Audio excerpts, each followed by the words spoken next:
Tenemos aquí esta noche en Mundo ENAE a Javier Torregrosa Vicedo. Él es experto en comunicación no verbal científica, neurociencia, microexpresiones, paralingüística, morfopsicología. Javier, buenas noches. Muy buenas noches, Fernando. ¿Qué tal? Suena esto, bueno, algo muy, sobre todo, innovador. Cuéntanos un poco de qué se trata. Sí, suena, como tú bien dices, suena diferente, innovador, un poco, a veces puede sonar un poco a película, ¿no? A película americana, a investigador, ¿no? Sí, sí. Un poco tenemos referencia de algunas películas de algún investigador experto en comunicación no verbal. Bueno, mira, no es ni más ni menos que la comunicación no verbal de toda la vida, pues en los últimos años se le ha dado forma científica a través de todas estas disciplinas que tú has dicho. Forma estadística, de manera que podemos comprobar que realmente un gesto que hace una persona pues realmente tiene una lectura, tiene un resultado científico, o sea, nos da la fiabilidad de la información. No es ni más ni menos que esto, ¿no? Trabajamos con disciplinas que vienen de Estados Unidos, del Ministerio de Defensa de los Estados Unidos, y disciplinas que vienen de la parte de Francia también. Hay una escuela francesa, una escuela americana, que son las que recogen toda la fiabilidad dentro de este mundo del conocimiento humano y de la comunicación no verbal, que nos permiten rascar un poco más allá, saber cómo es alguien, cómo piensa, incluso adivinar su pensamiento en casi cada momento, ¿no? Uh-huh.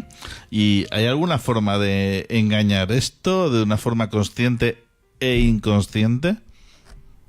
Bueno, sí, no, es una pregunta compleja. Voy a intentar responderla en un tiempo más que prudencial, ¿no?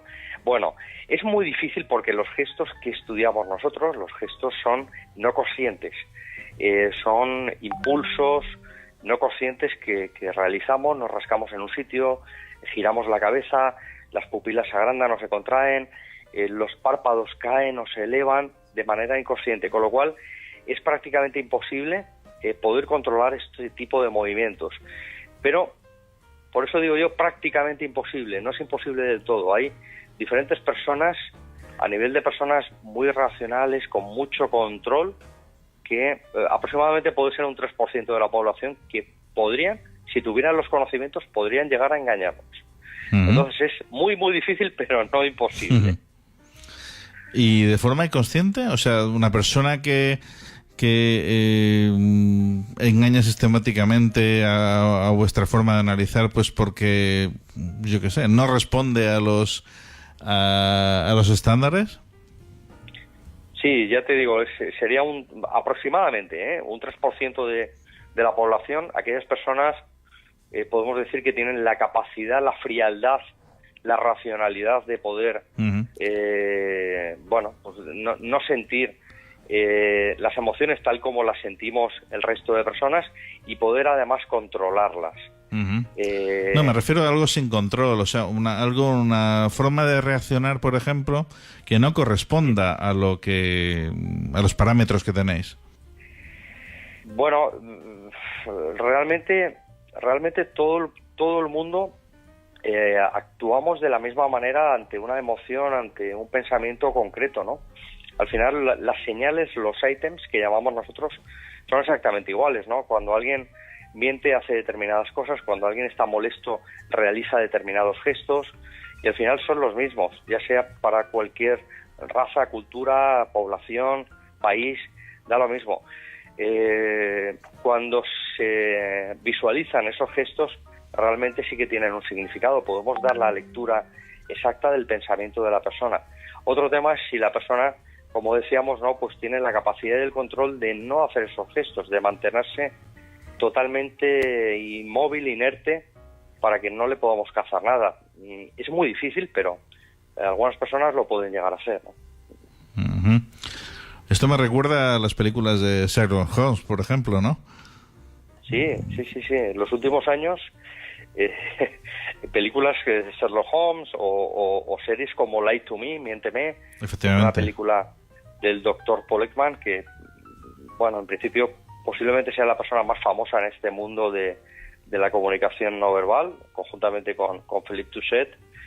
Y bueno, pues nos muestran cómo un investigador, pues bueno, va descubriendo al asesino a la persona que ha cometido X delito por su comunicación no verbal, por esas pequeñas cositas que se le escapan y que no puede reprimir, que es imposible, ¿no? ¿Pueden ser buenos expertos en este tema precisamente los que se dedican al tema de la adivinación y todo eso?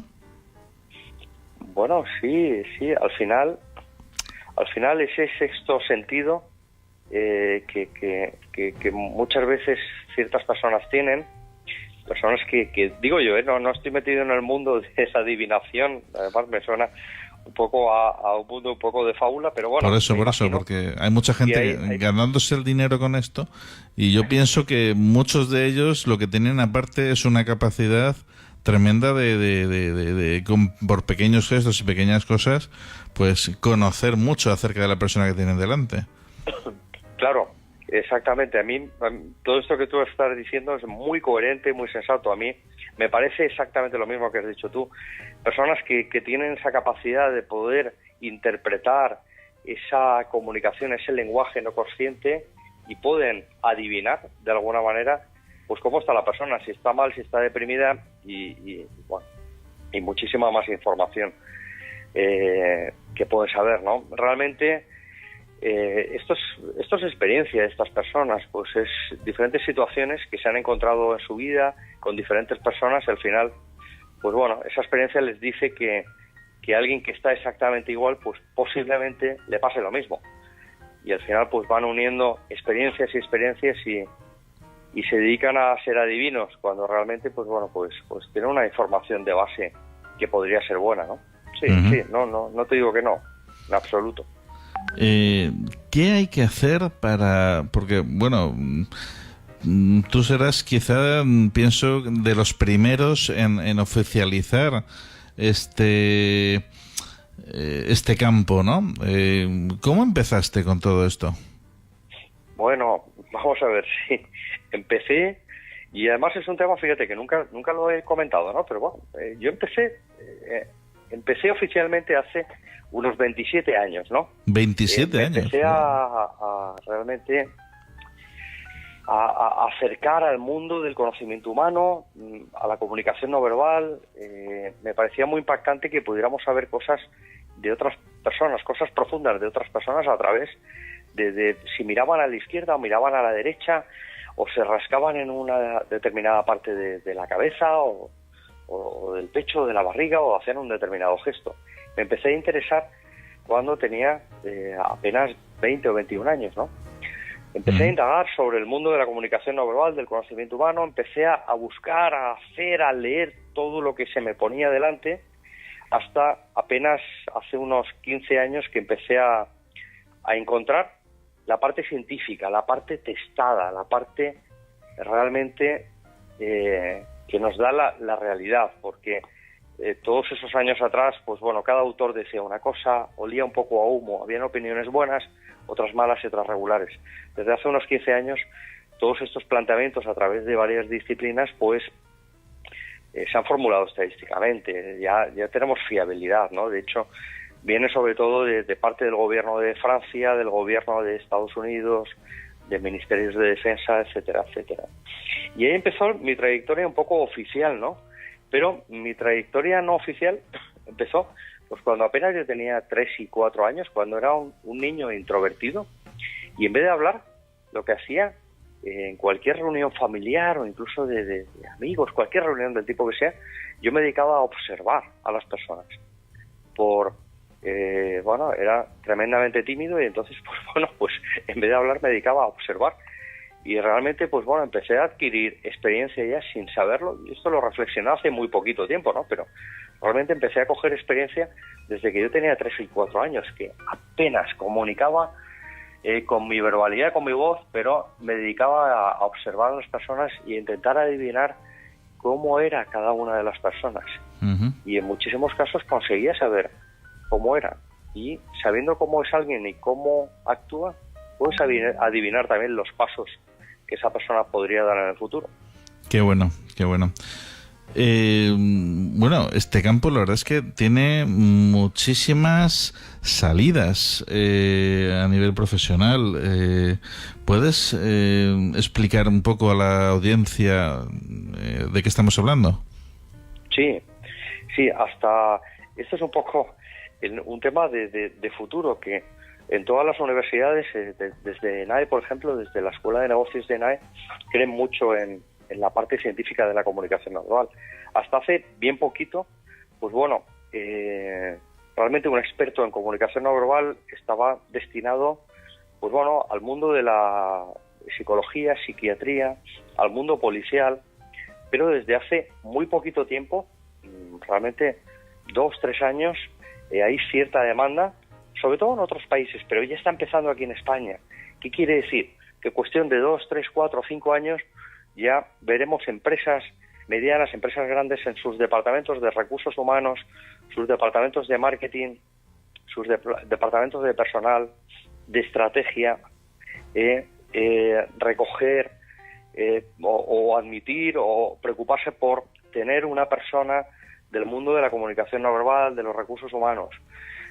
Hace muy poquito en los medios de comunicación, como son las cadenas de televisión, pues no habían expertos en comunicación no verbal. Ahora todas las cadenas tienen su experto, su colaborador que trabaja semanalmente o en algunos programas diariamente con el tema de la comunicación no verbal.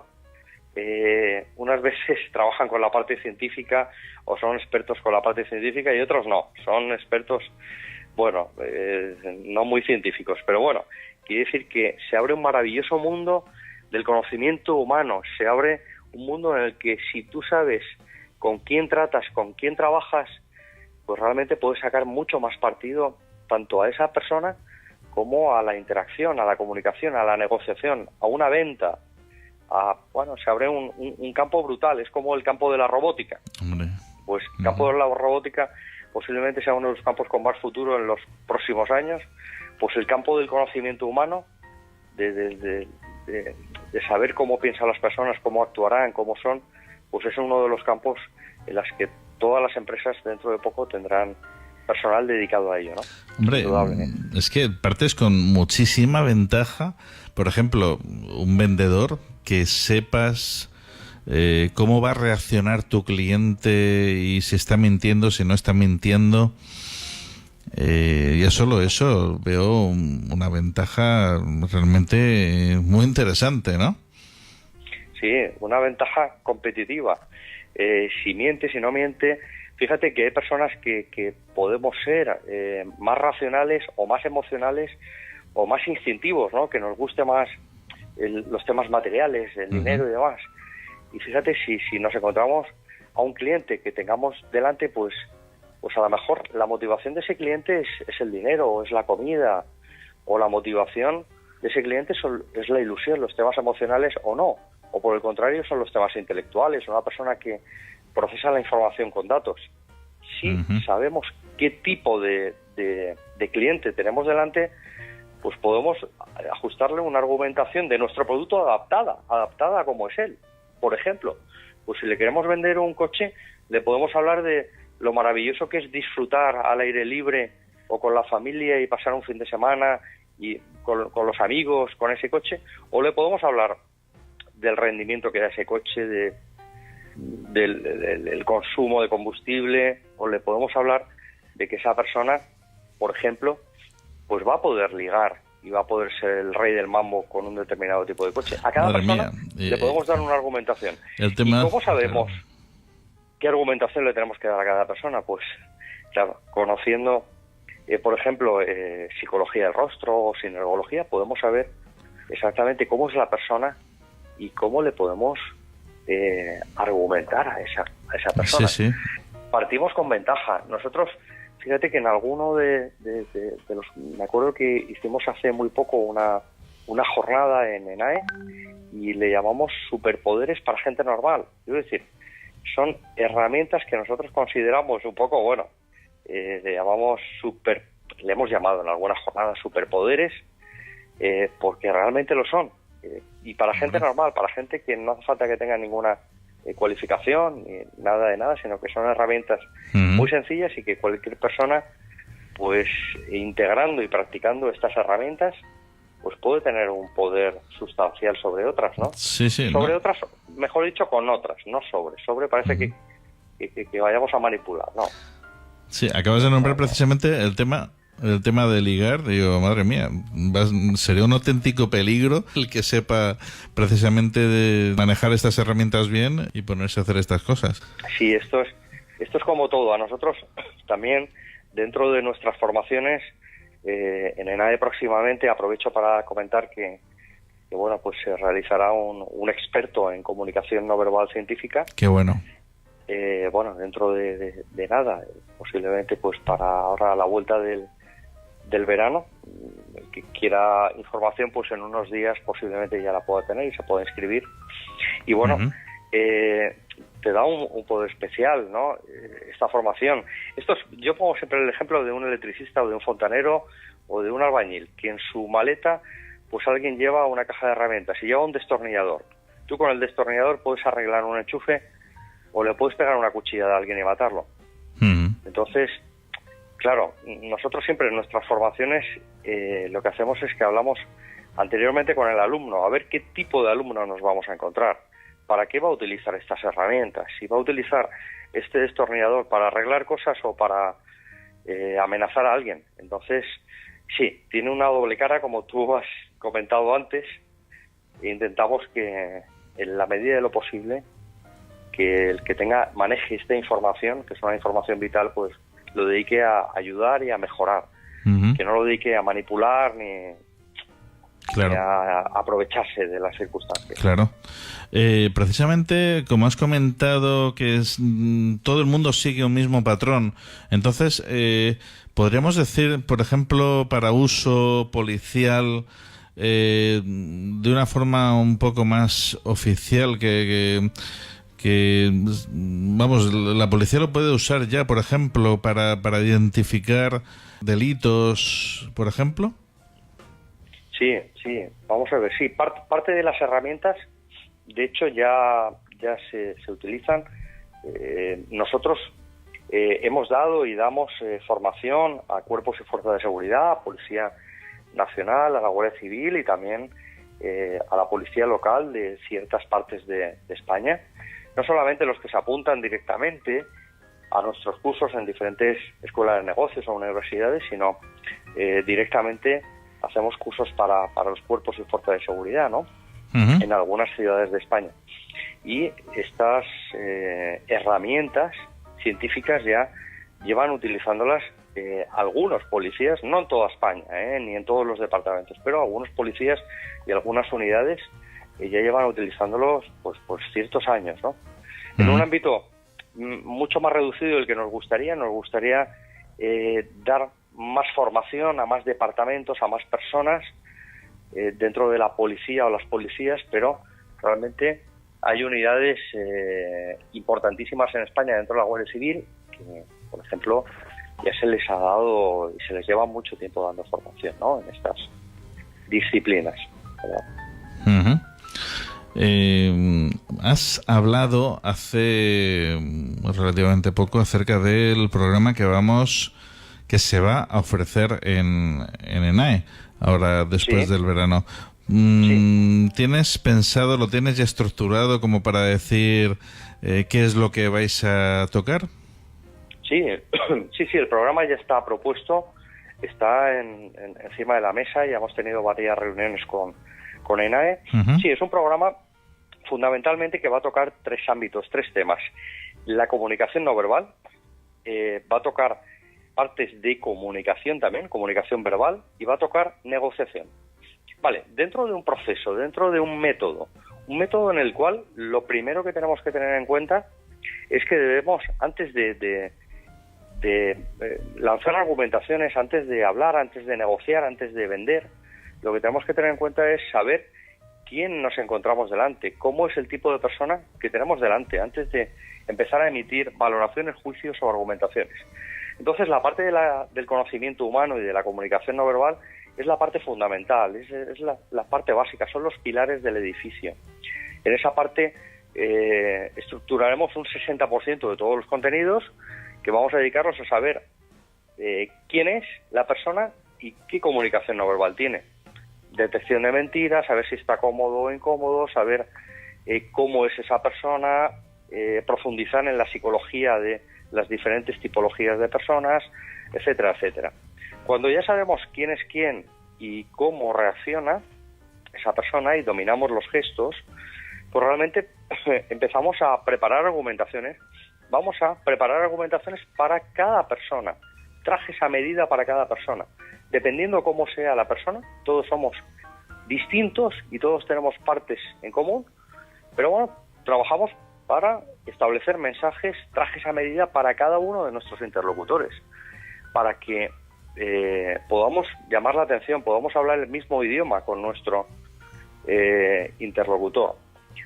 Una vez que ya sabemos cómo es y cómo se mueve esa persona, pues procedemos a trabajar argumentaciones, trabajar oratoria y trabajar procesos de comunicación, negociación y procesos de inteligencia emocional. De tal manera que cerramos el círculo. Y no andamos, pues como hacemos todos los días, y yo me incluyo muchas veces, andamos, pues bueno, ofreciendo la misma argumentación a todo el mundo. A todo el mundo le decimos lo mismo, a todo el mundo vamos con el mismo mensaje y cada uno nos motiva unas cosas. Personas que les gusta el fútbol y otros que el fútbol lo odian. Personas que les gusta la música y otras que no tienen ningún tipo de oído. Cada uno somos distintos. Si yo le hablo a alguien de trombones o de instrumentos musicales, a alguien que no le gusta la música, pues me va a escuchar 2 segundos. A los 2 segundos va a perder el hilo. Pero si realmente a alguien que le gusta la música le saco ese tema, pues me va a poder escuchar durante horas, encantado de la vida. Por lo que se trata en este programa que hacemos con ENAE es una parte fundamental, que es un 65 o 70% de comunicación no verbal, para averiguar quién es quién y cómo reacciona ante cualquier tipo de comunicación, para después preparar y poder, bueno, pues enseñarnos entre todos, ¿no? Porque yo también aprendo todos los días, pues a hablar en público, a hablar en pequeños grupos, a comunicar y a negociar, para al final poder influir positivamente sobre las personas. Poder influir es llegar a acuerdos que vengan bien a ambas partes. Has hablado de neurociencia. Bueno, estamos hablando de campos, la verdad es que muy novedosos. Neurociencias, sinergología. ¿Esto a dónde nos lleva? Es decir, imagino que esto sigue evolucionando a pasos agigantados. Sí, mira, desde la base de todas estas disciplinas que hemos comentado, como psicología del rostro, sinergología, microexpresiones, paralingüística, la base de todo, al final todo es neurociencia. Es el estudio del cerebro y cómo reaccionamos o reacciona nuestro cuerpo y cómo es nuestro cuerpo de por sí ante reacciones y emociones y pensamientos, ¿de acuerdo? Sí. Es cómo reacciona nuestro cerebro ante diferentes estímulos y el fiel reflejo de nuestro cerebro está en nuestro cuerpo, ni más ni menos. Entonces, bueno, viendo nuestro cuerpo podemos saber cómo es nuestro cerebro. Este es un poco el tema. Realmente de nuestro cerebro sabemos muchísimo, pero también muy poco y de manera muy reciente. A partir de los años 70, 80, con la resonancia magnética y el escáner cerebral, pues podemos empezar o hemos podido investigar el cerebro, cómo funciona y cuáles son sus partes, ¿no? Antes de los años 70 era muy difícil. Sabíamos que una parte del cerebro correspondía, por ejemplo, a un movimiento del cuerpo porque, pues lamentablemente a lo mejor un señor en una obra se había clavado un tornillo en la cabeza y había perdido el habla o el equilibrio. Entonces sabíamos que esa parte correspondía al habla o al equilibrio. Bueno, no había muchos más datos. Desde los años 80 realmente es cuando empezamos a tener información, una información súper potente, súper valiosa, que muy pocas personas en el mundo dominan y conocen, muy poquitas, contadas, pero realmente estamos en el principio de los principios. A eso me refiero, que va a ser una evolución, que va a llegar un momento que una entrevista te va a servir para conocer al 100% a la persona por el simple hecho de hablar con ella 10 minutos. Sí. estamos aún en el principio de los principios. Yo, con la información que sabemos actualmente, que es brutal, bueno, yo no doy crédito de cómo, muchas veces, ¿no? De cómo, quiero decir, por la reacción de las personas o cómo es la propia persona, podemos saber cuál es su psicología perfectamente y en qué está pensando. Podemos decirle, oye, estás pensando ahora mismo en esto, ¿verdad? Y las personas dicen, ¿pero cómo lo sabes? Bueno, pues es que me lo ha dicho tu cuerpo. Si es que simplemente hay que dominar la herramienta y prestar atención a lo que hace tu cuerpo, nada más.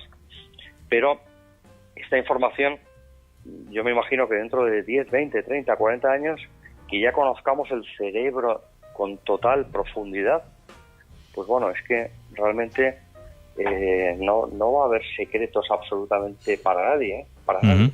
Con la ayuda además de la robótica y de las cámaras que graban y de la robótica, pues imagínate lo que se puede hacer. Con toda la información, uniéndola con la robótica y con cámaras de televisión que puedan grabar todo lo que una persona a tiempo real pueda ir pensando, pues bueno, se nos abre un mundo de posibilidades que, por otro lado, da miedo un poco también, ¿no? Sí, la verdad es que sí. Cualquier persona pueda llegar a nuestro alma, por decirlo de alguna manera, ¿no? Cualquier robot pueda saber en qué estás pensando. Es una ventaja para ciertas cosas, pero bueno, también a mí lo estoy diciendo y me da miedo, también. Pues sí, no, hombre, los avances tienen eso, ¿no? Que unos avances tecnológicos increíbles y que llegan a, por ejemplo, la inteligencia artificial, ¿no? Que ya está, vamos, que ya incluso se han fabricado robots con inteligencia artificial y la verdad es que yo le tengo mucho respeto a todo este tema. Sí, la evolución es bestial, ¿no?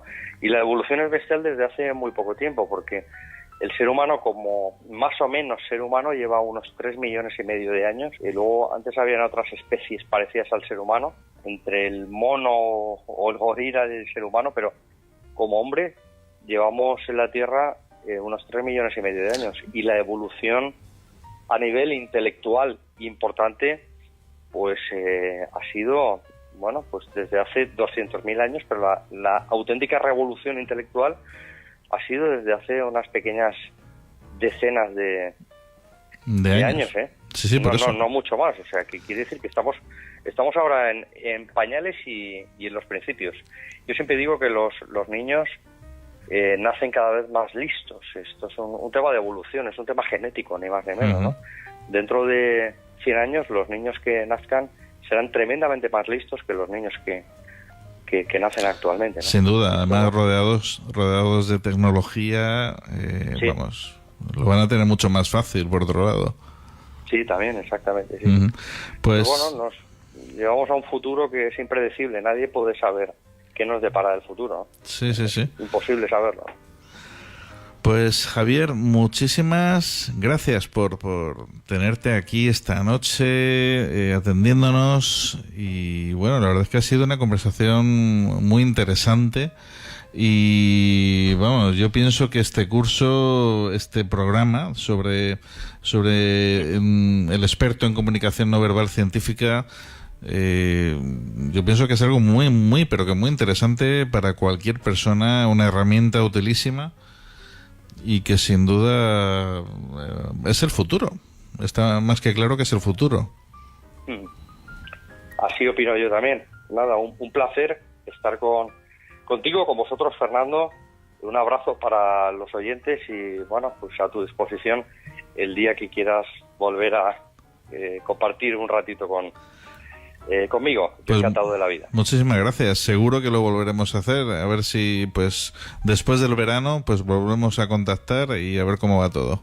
Un placer. Muy bien. Un fuerte abrazo. Gracias, Fernando. Muchas gracias. Hasta pronto. Hasta luego.